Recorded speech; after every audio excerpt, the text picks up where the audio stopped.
ہاں سر میں صرف یہ کاکڑ صاحب ایک سیکنڈ سر، یہ ایک رسم کے مطابق ہو لینے دیں سر۔ 27ویں آئینی ترمیم کے بل میں پہلی بات، چیئرمین صاحب پہلی بات جی، آپ اگر نہیں سنیں گے تو ادھر سے بھی کوئی نہیں بول سکے گا سر۔ اس میں ٹوٹل 49 کلوزز ہیں، لیکن میں یہ وضاحت کر دوں کہ 3 مین سبجیکٹ ایریاز ہیں اور 2 انسلری ہیں۔ 5 سبجیکٹ ایریاز کو یہ ایڈریس کرے گا۔ یہ تجویز لائی گئی ہے کہ چارٹر آف ڈیموکریسی میں پاکستان بھر کی جو جمہوری جماعتیں ہیں، انہوں نے جنرل پرویز مشرف کے مارشل لاء کے دور میں یہ طے کیا کہ ہم نے اس ملک میں جمہوریت کے فروغ کے لیے آئین اور قانون کی بالادستی کے لیے مل کے چلنا ہے اور جدوجہد بھی کرنی ہے، اور کچھ فنڈامنٹلز طے ہوئے۔ ان میں ایک جو نقطہ تھا وہ تھا وفاقی آئینی عدالت کا قیام، جس میں ساروں صوبوں کے ججز جو ہیں سپیریئر کورٹس کے، ان کی موجودگی ہو، اور وہ جو آئینی معاملات ہیں آئین پاکستان میں، وہ جو کلوزز ہیں آئین کی جو ڈیل کرتی ہیں کانسٹیٹیوشنل جورسڈکشن سے یا انٹرپریٹیشن آف کانسٹیٹیوشن سے متعلقہ، جو ہمارے آج کے قانون میں آرٹیکل 184، آرٹیکل 186، پھر 187 میں کچھ پاورز ہیں، پھر صدر صاحب کئی دفعہ ریفرنس فائل کرتے ہیں، بھیجتے ہیں، اس پہ اوپینین لیتے ہیں، وہ معاملات جو ہیں وہ آئینی عدالت سنے، اور ہماری جو ریگولر ہائی کورٹس اور سپریم کورٹس ہیں ان کا جو موجودہ ڈھانچہ اسی طرح برقرار رہے۔ اس میں سر سول، دیوانی، فوجداری، رینٹ، فیملی، کارپوریٹ، کمرشل، وہ سارے معاملات جو کہ 60,000 سے زائد کیسے سپریم کورٹ میں ہیں، وہ وہاں پہ ان کے فیصلے ہوں، اور وہی فائنل عدالت ہوگی، اس کی کوئی فردر اپیل نہیں ہے۔ سر پچھلے 26ویں آئینی ترمیم میں جب ہم نے اس پہ مشاورت کی تو کچھ دوستوں نے یہ کہا کہ آپ اتنی بڑی ٹرانزیشن کی طرف نہ جائیں، اتنی بڑی تبدیلی کی طرف نہ جائیں، آپ ٹرانزیشن کے ساتھ چلیں، آپ آئینی بینچز بنا کے تجربہ کریں، معاملات شاید اس سے بہتر ہو جائیں، اور جو مقدمات کا تصفیہ ہے سپریم کورٹ میں وہ بہتر ہو جائے، اس کی رفتار بہتر ہو جائے۔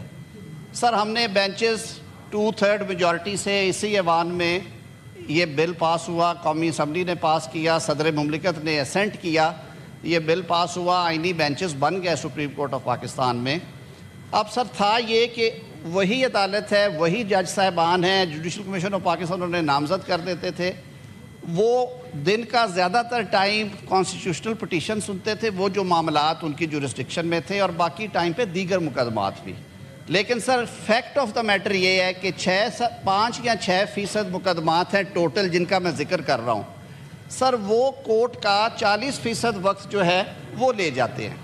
اور باقی مقدمات وہیں کے وہیں کھڑے تھے۔ دوسرا سر کچھ لوگوں نے یہ بھی کہا کہ جی یہ کورٹ ودن کورٹ ہے، کچھ نے یہ کہا کہ جی بینچز جو ہیں وہ جوڈیشل کمیشن بناتا ہے، اس میں لیجسلیچر بھی بیٹھی ہے، اس میں ایگزیکٹو بھی ہے، یہ کیوں ہوگا؟ یہ اعتراضات تھے۔ طویل مشاورت کے بعد یہ طے کیا ہے، تمام سیاسی قوتوں سے مشورہ کرنے کے بعد، اور اپوزیشن سے بھی گزارش کی تھی کہ آپ اس پہ رائے دیں، وہ دیتے رہے ہیں میڈیا کے ذریعے بھی، اور آف دا ریکارڈ بھی بات ہوئی۔ ہم نے کہا کہ وہ جو ایک درینہ خواہش اور مطالبہ ہے کہ ایک وفاقی آئینی عدالت قائم کی جائے، اس کی تجویز پارلیمان میں لے کے آئی جائے، جو کہ اس بل کے ذریعے آج ہم لے آئے ہیں۔ سر اب یہ تبدیلی آنے کی وجہ سے تقریباً 40 ایسی کلوزز ہیں آئین کی جن میں تبدیلی کرنے جا رہے ہیں، کیونکہ وہاں پہ لفظ آئینی عدالت یعنی فیڈرل کانسٹیٹیوشنل کورٹ کا ذکر ہوگا، یا اس کے چیف جسٹس کا، یا اس کے ججز کا ہوگا ذکر۔ اس وجہ سے تقریباً 40 جو ہیں کلوزز 49 میں سے وہ کانسیکوینشل ان نیچر ہیں، یعنی کہ وہ آئین کی کسی کلوز کا وہ جو مفہوم ہے تبدیل نہیں کر رہے، اس میں صرف اس کا ذکر کیا جا رہا ہے۔ سر دوسرا ایک ایشو آیا، ٹرانسفر آف ججز آف دی ہائی کورٹس۔ 1973 کے آئین میں سر آرٹیکل 200 میں اس کو ایڈریس کیا گیا، اور آرٹیکل 200 میں یہ کہا گیا کہ کسی بھی جج کو ایک ہائی کورٹ سے دوسرے ہائی کورٹ میں صدر مملکت ٹرانسفر کر سکتے ہیں،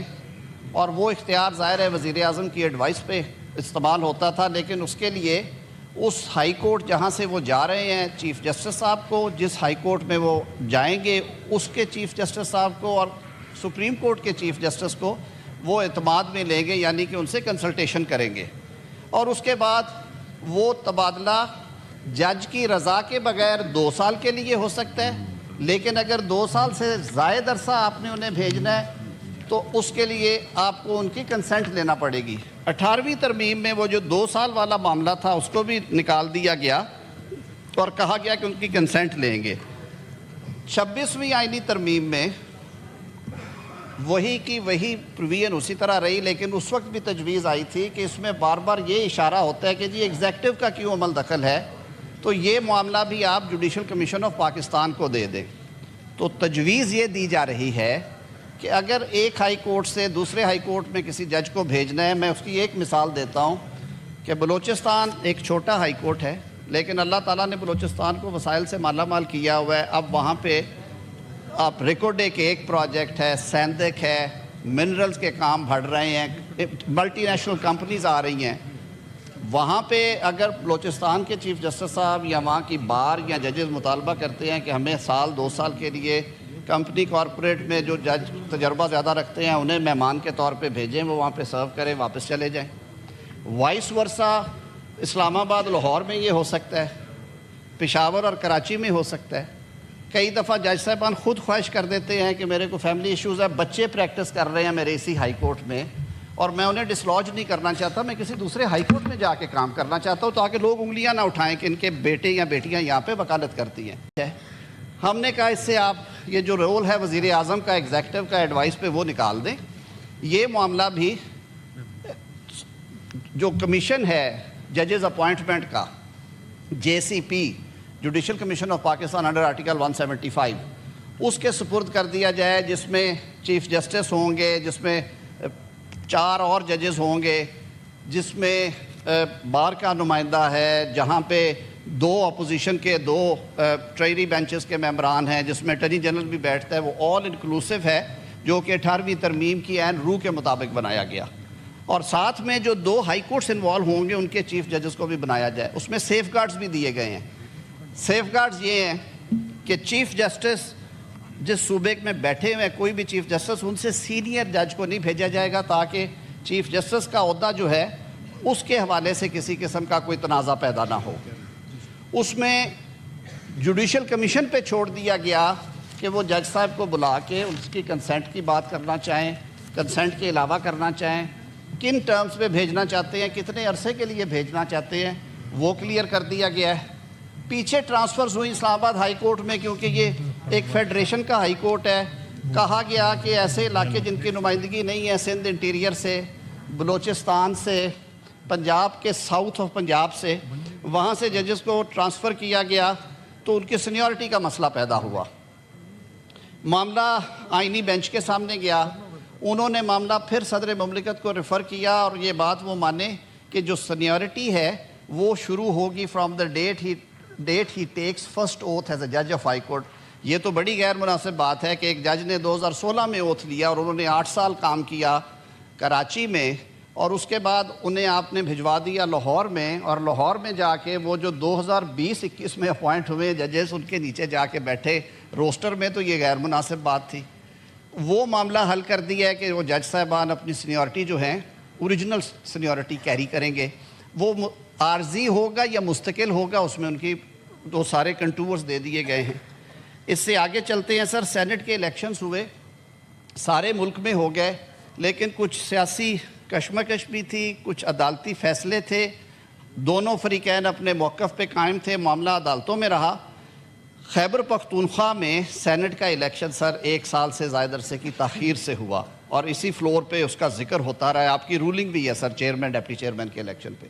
اللہ نے کیا ہو گیا۔ اب یہ ایک ابہام رہنا تھا تھرو آؤٹ، اور کل کو بھی ایسی صورتحال آ سکتی تھی۔ ان کے ٹینیور کی پروٹیکشن اور جو سینٹ کی ہارمنی ہے، یعنی کہ سینٹ کبھی تحلیل نہیں ہوتی اور ہر 3 سال کے بعد